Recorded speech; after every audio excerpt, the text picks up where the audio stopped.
আজ আমি রান্না করলাম মাটন। আমি কিভাবে মাটনটা বানাই সেটাই তোমাদের সাথে শেয়ার করব। পুরো ভিডিওটা দেখে নাও আমি কিভাবে বানাচ্ছি, আর তোমরাও ঝটফট বাড়িতে বানিয়ে একবার খেয়ে দেখো আর আর জানাতে ভুলো না।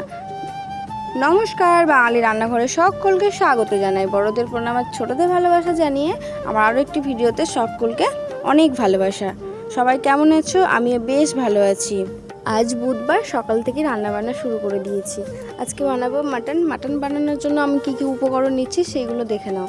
একদম ঘরোয়া পদ্ধতিতেই বানাবো, তোমরা বাড়িতে থাকা জিনিস দিয়ে বানাতে পারবে।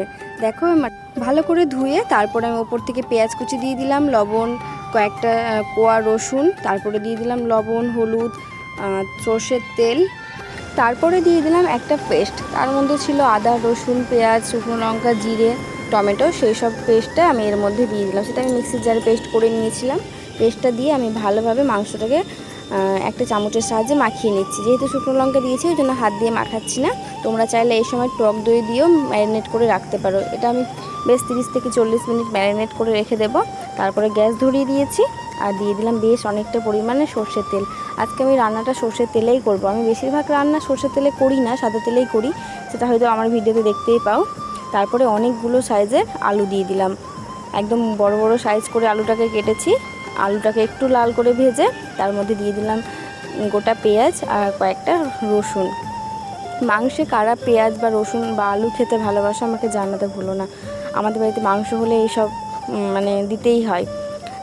তারপরে তেলটায় আমি আলুগুলো তুলে নেওয়ার পরে ওই তেলের মধ্যে দিয়ে দিলাম ফোড়নে জিরে, তারপরে দিয়েছি এলাচ, লবঙ্গ, দারচিনি, তেজপাতা, শুকনো লঙ্কা। এগুলোকে হালকা একটু ভেজে তার মধ্যে 1 চামচ চিনি দিয়ে দিয়েছিলাম কালারটার জন্য।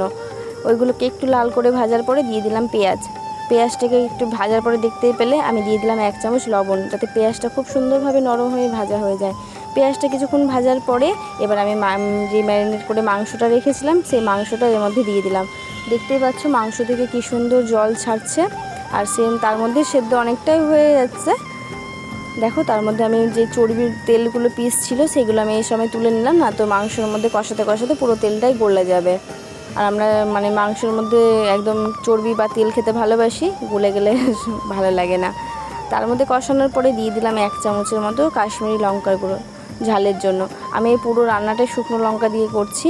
অন্য সময় রান্না আমি কাঁচা লঙ্কা দিয়ে করি, পেস্ট দিই। আজকে মাটনের জন্য আর কাঁচা লঙ্কা ব্যবহার করলাম না। তোমরা চাইলে কাঁচা লঙ্কা দিয়েও করতে পারো। তারপরে দেখো আমি একদম ঢাকা দিয়ে কি সুন্দর কষাচ্ছি, কি সুন্দর তেল ছাড়ছে দেখো। আর তেলের পরিমাণটা আমি আগে যা দিয়েছিলাম সেটাই, পরে আমি আর তেল ব্যবহার করি না। আর একদম দেখো কষাতে কষাতে একদম শুকিয়ে যাবে, সেই মুহূর্তে এসে আমি দিয়ে দিলাম একটা টমেটো। সেটাকেও একটু অল্প কুচি কুচি করে কেটে দিয়ে দিয়েছি। একটা পেস্টে আমি দিয়েছিলাম ছোট সাইজের, এখানে একটা দিয়ে দিলাম। আর তারপরে আমি আবার কষাচ্ছি যতক্ষণ না একদম ভালোভাবে মাংসটা অনেকটা সেদ্ধ হয়ে যায়। দেখতে পাচ্ছ মাংস কষাতে কষাতে কালারটাও অন্যরকম হয়ে গেছে, আর পুরো জলটা হয়ে শুকিয়ে তেলটা ছেড়ে গেছে। এবার বুঝে গেছি যে পুরো মাংসটা কষানো হয়ে গেছে আমার। এবার আমি মাংসটা আজকে রান্না করব আমি প্রেশার কুকারে। আমি কড়াইয়ে এর আগে রান্না করেছি, কিন্তু এখন প্রেশার কুকারে করব। আর প্রেশার কুকারে দেওয়ার আগে আমি তেলগুলোকে সরিয়ে নেব। চর্বিগুলোকে আমি আস্তে আস্তে তুলে নিলাম। তারপরে আমি তুলে নেওয়ার পরে আমি আলু আর পেঁয়াজ, রসুন সবগুলোকে দিয়ে আর একটু কষিয়ে নিলাম, যাতে আলুর মধ্যে লবণ সব কিছু ভালো মশলাগুলো ঢুকে যায়। তারপরে আমি মাংসগুলোকে প্রেশার কুকারে দিয়ে ওই কড়াইয়ে পরিমাণ মতো জল গরম করে আমি প্রেশার কুকারে দিয়ে দিলাম। মাত্র একটা সিটি দিয়েছি, নামানোর আগে একটু গরম মশলা দিয়েছি। দেখতেই পাচ্ছ খুব একটা ঝোলের পরিমাণ আমি রাখিনি। মাংসটা আমার কেমন লাগছে দেখতে, খেতে তো খুব ভালো হয়েছিল। এই পরিমাণে এসে আমি চর্বিগুলো মাংসের মধ্যে দিয়ে দিলাম, দিয়ে মাংসটা পুরো ঢেলে নিচ্ছি। দেখো দেখতে কি সুন্দর হয়েছে, খেতেও খুব সুন্দর হয়েছিল। তোমরা একবার এইরকম পদ্ধতিতে বাড়িতে বানিয়ে খেয়ে দেখো, তোমরা জানাতে বাধ্য হবে যে না সত্যি খুব সুন্দর হয়েছে।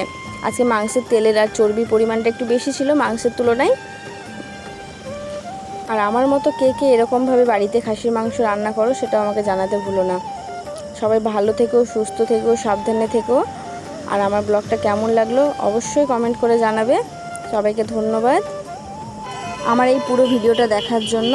আবারও নতুন কোনো ভিডিওর সাথে তোমাদের সাথে দেখা হবে। আর একবার এইরকমভাবে বানিয়ে খেয়ে দেখো, অবশ্যই ভালো লাগবে। আর খাসির মাংস বা যে কোনো মাংসতে আমি স্যালাড কেটে নিই, লেবু, তারপরে টমেটো, পেঁয়াজ, শসা কেটে নিয়েছিলাম মাংসতে খাওয়ার জন্য। সবাই ভালো থেকো, সুস্থ থেকো। আবারও নতুন কোনো ভিডিওর সাথে দেখা হবে।